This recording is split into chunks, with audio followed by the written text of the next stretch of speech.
Hello friends, जय हिंद। आज हम इस वीडियो में अम्ल क्षार तथा लवण के बारे में पढ़ेंगे। अगर आपको वीडियो पसंद आती है तो वीडियो को लाइक करिएगा, चैनल को सब्सक्राइब करिएगा और अपने दोस्तों तक शेयर कर दीजिएगा और कमेंट बताइएगा कि आपको ये वीडियो कैसा लगा। पहले प्रश्न की तरफ चलते हैं। जैविक अम्ल की औद्योगिक निर्माण की विधि कौन सी है? यहाँ पे क्या हो रहा है कि आर्जेलिक जो अम्ल है उसका औद्योगिक निर्माण में कौन सी विधि का प्रयोग हो रही है? तो यहाँ पे सोडियम फार्मेट होती है। उस विधि का नाम क्या होगा? Sodium format. बेंजोइक अम्ल के प्राकृतिक स्रोत कौन से हैं? तो घास, पत्ते व मूत्र होते हैं बेंजोइक अम्ल के। अंडे की सफेदी तथा समुद्री जल का पीएच मान की बात करें तो ये 7.8 होती है। ब्लैक कॉफी का पीएच मान 5% होती है, यानी 5.0 होती है। अम्ल का क्षार की साधारण मात्राओं को उनकी प्रभावी अम्लता का क्षारकता में पर्याप्त परिवर्तन के बिना कौन सा विलयन अवशोषित कर लेता है? तो यहाँ पर हो जाएगा बफर विलयन होती है। मैथिल ऑरेंज अम्लीय विलय में कौन सा रंग देता है? तो लाल रंग देता है।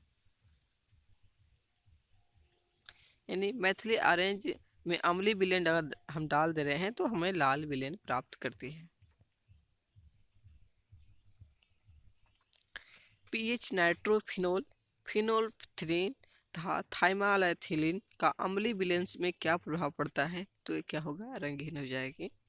मैथिल रेड अम्लीय विलयन में कौन सा रंग देता है? तो लाल हो जाएगा।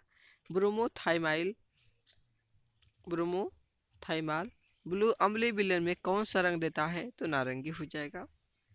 ब्रोमोक्रिसाल बैंगनी अम्लीय विलयन में कौन सा रंग देता है? तो पीला। ब्रोमोक्रिसाल हरा अम्लीय विलयन में कौन सा रंग देता है? पीला हो जाएगा। एक अम्ल तथा क्षार की अभिक्रिया क्या कहलाती है? उदासीनीकरण।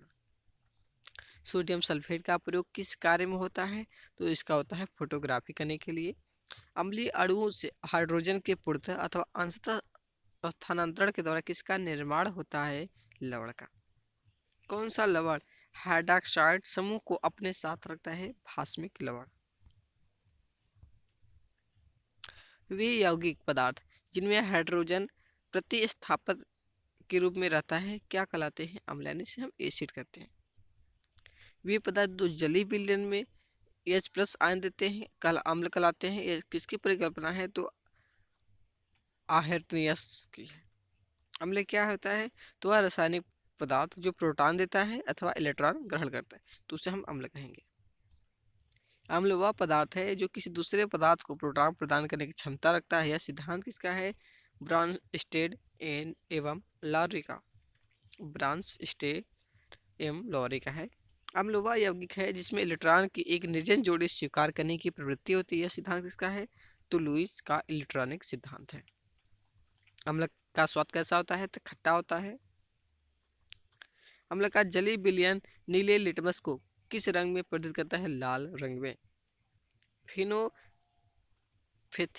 किसके साथ गुलाबी रंग देता है? तो क्षार के साथ। वे पदार्थ क्षार व अम्ल के साथ भिन्न भिन्न रंग देते हैं, उन्हें क्या कहेंगे? तो हम सूचक कहते हैं। अमोनियम क्लोराइड का जलीय विलयन कैसा होता है? क्षारीय होता है। शुद्ध जल में हाइड्रोजन आयन सांद्रण का मान कितना होता है? 10 से लेकर 7 तक होती है। अब सभी अम्ल धातुओं से क्रिया करके कौन सी गैस निकालते हैं? Hydrogen gas. हाइड्रोजन सभी अम्लों का एक आवश्यक अवयव है, किसी ने कहा था? तो डेवी ने कहे थे। सभी लवण कैसे होते हैं? विद्युत अपघट्य होते हैं। उदासीनीकरण की अभिक्रिया में क्या बनता है? लवण तथा जल बनती है। कॉपर सल्फेट का जलीय घोल प्रकृति में अम्लीय होता है, वह किसके कारण होता है? हाइड्रोलाइसिस के कारण होता है। खट्टे दूध में कौन सा अम्ल पाया जाता है? लैक्टिक अम्ल होता है। बेंजोइक अम्ल के औद्योगिक निर्माण की विधि कौन सी है? बेंजाइल क्लोराइड है। नाइट्रिक अम्ल प्राप्ति के प्राकृतिक स्रोत कौन से हैं? खट्टे फल हैं। कच्ची शर्करा के किण्वन से कौन सा अम्ल निर्मित होता है? साइट्रिक अम्ल होता है। वर्ष 1909 में किस वैज्ञानिक द्वारा प्रस्तावित अम्लता या क्षारकता बताने वाले लघुगणकीय मापक्रम हाइड्रोजन आयन सांद्रता के व्युत्क्रम का लघुगणक है? HP सारेनसन है।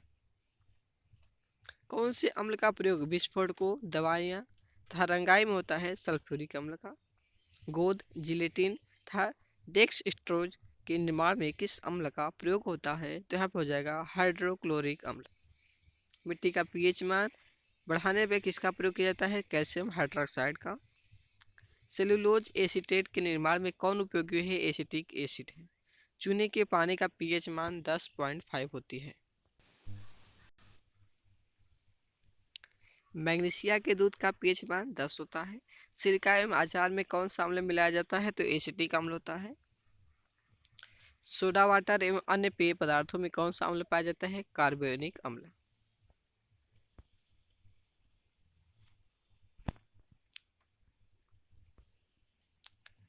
अंगूर में कौन सा अम्ल पाया जाता है? टार्टरिक अम्ल। सेब में कौन सा अम्ल होता है? मलिक अम्ल होगा।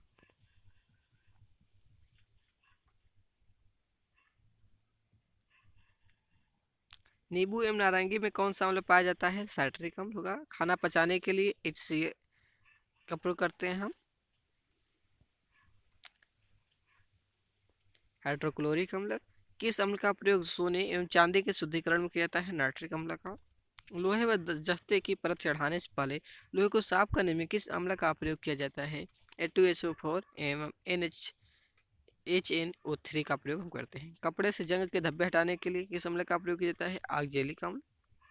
अम्लों की प्रबलता का घटता क्रम क्या है? HCl, फिर HNO3, फिर H2SO4, फिर होता है CH3COOH। अम्लों की प्रबलता का घटता क्रम है।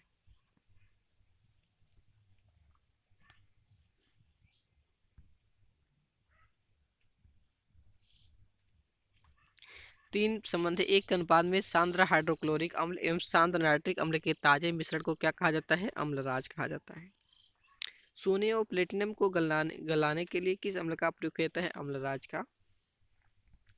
ऐसा यौगिक जो अम्ल से प्रतिक्रिया कर लवण एवं जल देता है क्या कहलाता है? भस्म या क्षार। वह यौगिक जिसमें प्रोटॉन ग्रहण करने की क्षमता हो भस्म कहलाता है। यह किसकी परिकल्पना है? ब्रॉनस्टेड एवं लॉरी का है। वह यौगिक जिसमें इलेक्ट्रॉन की एक निर्जन जोड़ी प्रदान करने की क्षमता होती है भस्म कहलाता है। किसका सिद्धांत है? लुईस का है। भस्म कितने प्रकार के होते हैं? तो भस्म आप हो गया दो प्रकार के होते हैं। एक होता है जल में विलय और एक जल में अविलय होते हैं। ये दो प्रकार के भस्म होते हैं। वैसे भस्म जो जल में विलय होती है क्या कहलाएंगे? तो क्षार हो जाएगा। घरों में चूना पोतने में, गारा एवं प्लास्टर बनाने में, ब्लीचिंग पाउडर बनाने में, चमड़े के ऊपर के बाल साफ करने में, जल को मृदु बनाने में, अम्ल की जलन पर मरहम पट्टी करने में किस भस्म का प्रयोग किया जाता है? तो कैल्शियम हाइड्रोक्साइड जिसका सूत्र है CaOH2। समम बनाने में, पेट्रोलियम साफ करने में, दवा बनाने में, कपड़ा में कागज बनाने में, कारखानों को साफ करने में किस भस्म का प्रयोग होगा? तो कास्टिक सोडा या सोडियम हाइड्रोक्साइड। पेट की अम्लीयता को दूर करने के लिए किस भस्म का प्रयोग होता है? तो मिल्क ऑफ मैग्नीशिया या मैग्नीशियम हाइड्रोक्साइड MgOH2 और खाने का सोडा या सोडियम बाइकार्बोनेट NaHCO3। अम्ल एवं भस्म की प्रतिक्रिया के फलस्वरूप किसका निर्माण होता है? जल एवं लवण का। खाने के रूप में एक अचार के परीक्षण में किसका उपयोग होता है? साधारण नमक या सोडियम क्लोराइड NaCl।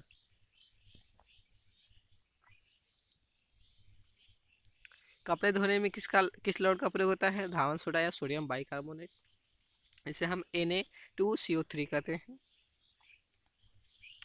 इस लवण का उपयोग अपमार्जक का चूर्ण बनाने में किया जाता है? कास्टिक सोडा का, जिसे हम सोडियम हाइड्रोक्साइड NaOH कहते हैं। बारूद बनाने में किस लवण का प्रयोग होता है? Potassium nitrate KNO3। पीएच मूल्यांक क्या दर्शाता है? किसी घोल का अम्लीय या क्षारीय होना। जल का पीएच मान 7 होता है। दूध का पीएच मान 6.5 से 6.7 तक होती है। सिरके का पीएच मान 3 होता है जो अम्लीय होती है। मानव रक्त का पीएच मान 7.4। नींबू के रस का पीएच मान 2.4। NaCl का पीएच मान जिसे सोडियम क्लोराइड कहते हैं 7 है। पीएच पैमाने पर का पता किससे लगाया जाता है? सॉरेंसन से। अम्लीय घोल का पीएच मान कितना होता है? 7 से कम। उदासीन घोल का पीएच मान 7 होता है। अगर इससे ऊपर होती है तो वह क्षारीय होता है, अगर कम होती है तो अम्लीय होता है। शराब का पीएच मान 2.8 होता है जो अम्लीय होता है। मानव मूत्र का पीएच मान 4.8 से लेकर 8.4 तक होती है। समुद्री जल का पीएच मान 8.5 होता है जो कि क्षारीय होता है यानी खारा। आंसू का पीएच मान 7.4 होती है। मानव लार का पीएच मान की बात करें तो 7.5 से लेकर 7 6.5 से लेकर 7.5 तक होती है। किसी व्यक्ति के रक्त के पीएच मान में कितना परिवर्तन होने पर मृत्यु हो जाती है? 0.2 इकाई की। वर्षा के जल का पीएच मान जब 5.6 कम हो जाता है तो कैसी होती है? अम्लीय वर्षा होती है। लाल लिटमस को नीला कर देने में कौन उपयोगी है? क्षार। कौन से पदार्थ जलीय विलयन में हाइड्रॉक्सिल आयन देते हैं? क्षार। वे अम्ल जो पूर्णतः विघटित होकर हाइड्रोजन आयन देते हैं क्या कहलाते हैं? प्रबल अम्ल। लुईस क्षार का उदाहरण कौन सा है? NH3 है। लुईस अम्ल का उदाहरण कौन सा है? BF3। क्षार के लिए NH3 है और अम्ल के लिए लुईस का BF3 है। कठोर तथा मृदु अम्ल का क्षार सिद्धांत किस वैज्ञानिक ने दिया? पियर्सन। किस वैज्ञानिक ने अम्लों तथा क्षारों को HSAB का नाम दिया? आयरलैंड ने। HSAB का सिद्धांत का आधार है कार्डेनियस केमिस्ट्री। सल्फ्यूरिक अम्ल का प्राकृतिक स्रोत कौन सा है? अराकसिस हो जाएगा। सल्फ्यूरिक अम्ल की औद्योगिक निर्माण की विधि कौन सी है? शीर्षक व संपर्क विधि। नाइट्रिक अम्ल के प्राकृतिक स्रोत की बात करें तो फिटकरी व सिरा होगा। साल्पीटर व वर्कलैंड आर्किमिड प्रथम द्वारा कौन सा अम्ल प्राप्त होता है? नाइट्रिक अम्ल। फलों के रसों में तथा सुगंधित तेलों में कौन सा अम्ल प्राप्त होता है? एसिटिक अम्ल। एसिटिलीन से सिरका बनाने में किस अम्ल का प्रयोग करते हैं हम? एसिटिक अम्ल का। लाल चींटियों, बर्रों व बिच्छुओं में कौन सा अम्ल होता है? फार्मिक अम्ल होता है। कमजोर अम्ल व प्रबल भस्म के माध्यम से किसका निर्माण होता है? क्षारीय लवण का। कौन सा लवण जल में घुलकर दो प्रकार के धातुई आयन निर्गत करता है? द्विक लवण।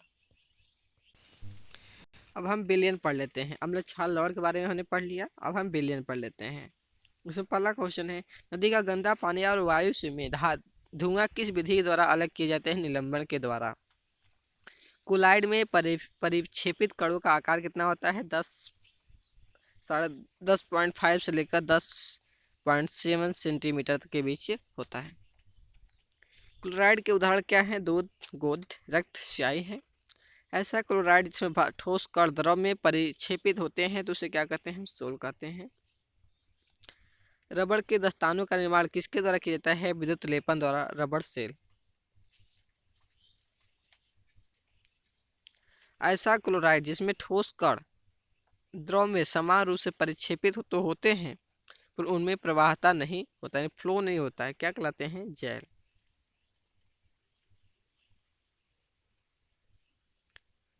किसी गैस में द्रव या ठोस कणों का परिक्षेपण क्या कहलाता है? एरोसेल।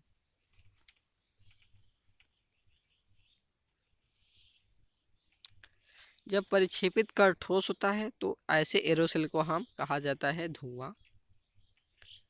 जब परिक्षेपित पदार्थ द्रव होता है तो ऐसे एरोसोल को हम कोहरा कहते हैं। जब परिक्षेपित क्षेपण का माध्यम जल होता है तो ऐसे क्लोराइड को क्या कहेगा? हाइड्रोसोल कहा जाता है। जब परिक्षेपण का माध्यम एल्कोहल होता है तो ऐसे क्लोराइड को एल्कोहल्स कहा जाता है। जब परिक्षेपण का माध्यम बेंजीन हो तो ऐसे क्लोराइड को बेंसोजोल कहते हैं। जब किसी क्लोराइड में एक द्रव के सारे कण दूसरे द्रव के सारे कणों में परिक्षेपित हो जाते हैं लेकिन घुलते नहीं हैं तो ऐसे क्लोराइड को पायस कहते हैं, एमोलिशन कहते हैं। निर्जल धुलाई के रूप में किसका प्रयोग किया जाता है? बेंजीन व पेट्रोल का। रबड़ का नैप्था में विलयन बनाकर किस कार्य में प्रयोग होता है? तो साइकिल पंचर में।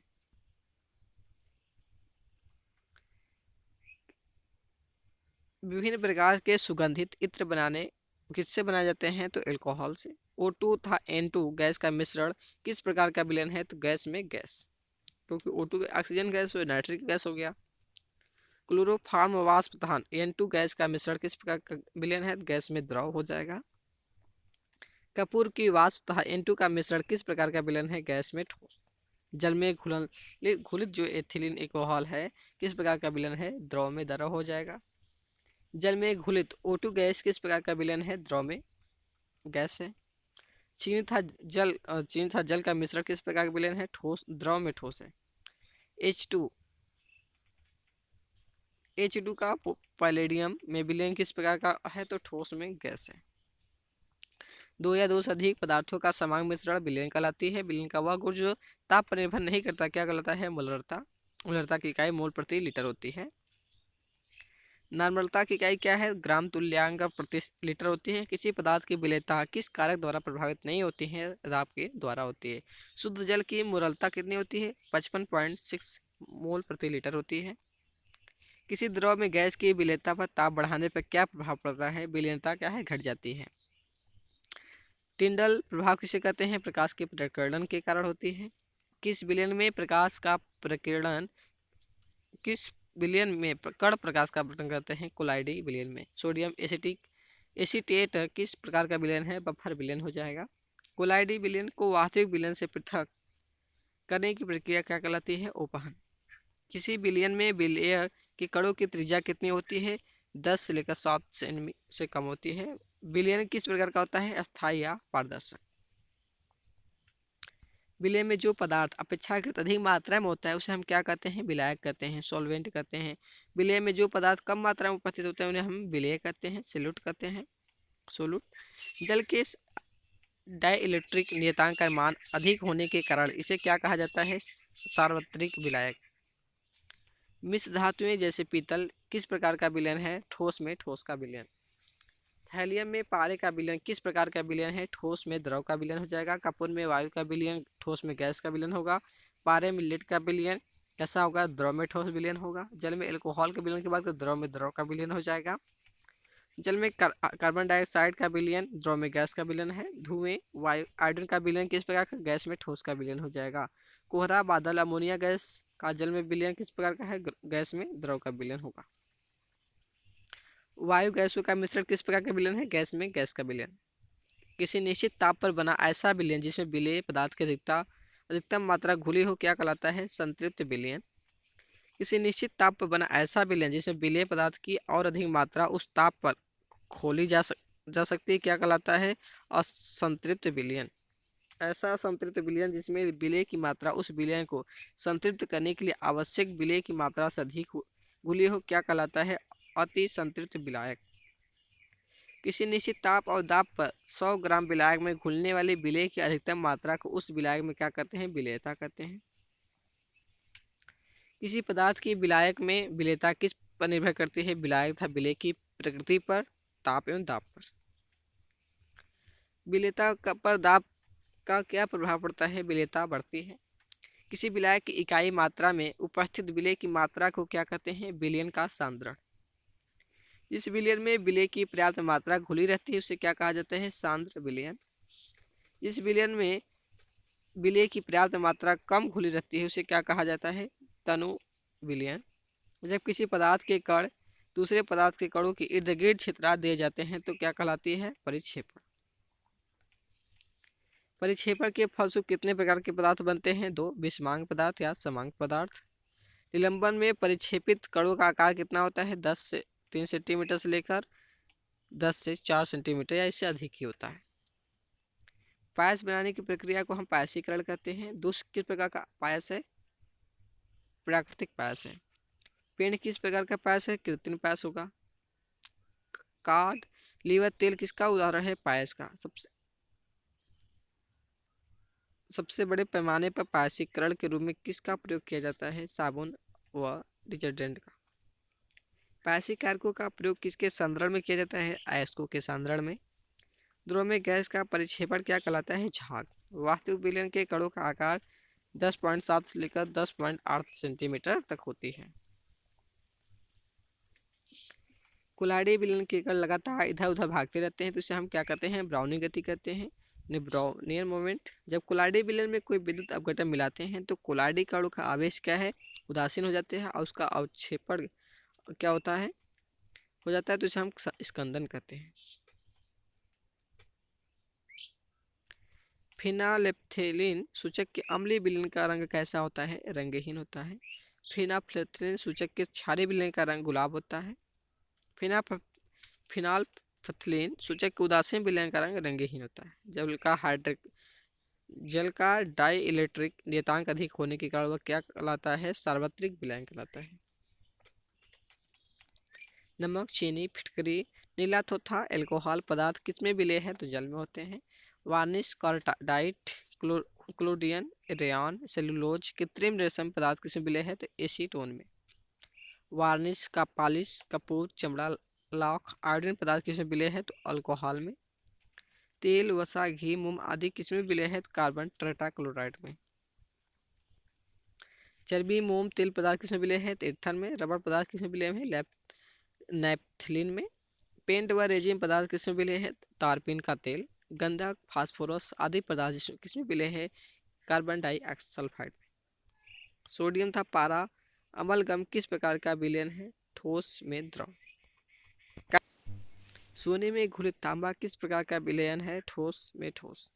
मोल्स प्रति डेसीमीटर में किस व्यक्त करते हैं? मोरलता को।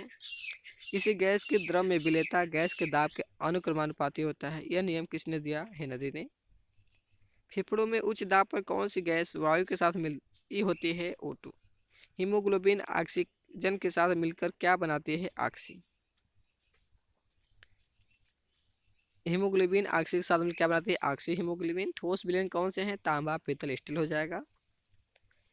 फ्रैंकोइस मैली राउल्ट कहाँ के वैज्ञानिक थे? फ्रेंच के। वे विलयन जो राउल्ट नियम का पालन करते हैं क्या कहलाते हैं? आदर्श विलयन। किसी पदार्थ की विलेयता किस पर निर्भर करती है? ताप पर। बर्फीली सड़कों को पिघलाने के लिए सड़कों पर क्या लगा देते हैं? नमक। मोम पानी में नहीं घुलता है तो किस में घुल जाता है? पेट्रोल में। विलयन का वह प्रवाह रोकने हेतु विलयन में कौन सा दाब लगाते हैं? पराशर दाब। जब किसी कोलाइडी विलयन में तीव्र प्रकाश गुजारते हैं और उसकी लंबवत रखे सूक्ष्मदर्शी से देखते हैं तो कौन क्लोराइड कण काली सतह में आल्पिन की नोक की भांति चमकने लगते हैं तो इसे हम कहते हैं टिंडल प्रभाव।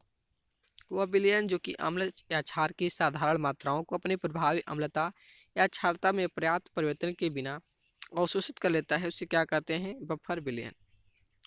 मिथाइल ऑरेंज सूचक के अम्लीय विलयन का रंग कैसा होता है? गुलाबी होता है। मिथाइल ऑरेंज सूचक के क्षारीय विलयन का रंग कैसा होता है? पीला। मिथाइल ऑरेंज सूचक के उदासीन विलयन का रंग कैसा होता है? नारंगी होता है। लिटमस सूचक के अम्लीय विलयन का रंग कैसा होता है? लाल। लिटमस सूचक के क्षारीय विलयन का रंग कैसा होता है? नीला होता है। लिटमस सूचक के उदासीन विलयन का रंग बैगनी। किस कारण जल विलयन कक्ष में प्रवेश करता है? पराशर के कारण। तो फ्रेंड्स आज का वीडियो हम यही समाप्त करते हैं। आई होप आपको वीडियो अच्छी लगी होगी। अगर आपको वीडियो अच्छी लगी तो वीडियो को लाइक करिएगा, अपने दोस्तों तक शेयर करिएगा, कमेंट में बताइए कि आपको वीडियो कैसा लगा। अगर चैनल पर नए हैं तो चैनल को सब्सक्राइब कर दीजिएगा। इसी प्रकार आप लोग कंटिन्यू वीडियो को देखते रहिए ताकि आप लोग का कोई भी जो केमिस्ट्री से रिलेटेड कोई भी क्वेश्चन हो आपका कन्फ्यूजन ना रहे। आपको अगर वीडियो पसंद है, एक बार में अगर समझ नहीं आती है 2 बार 3 बार रिवीजन करेंगे तो आपका कोई भी कन्फ्यूजन नहीं रहेगा। Okay, thanks.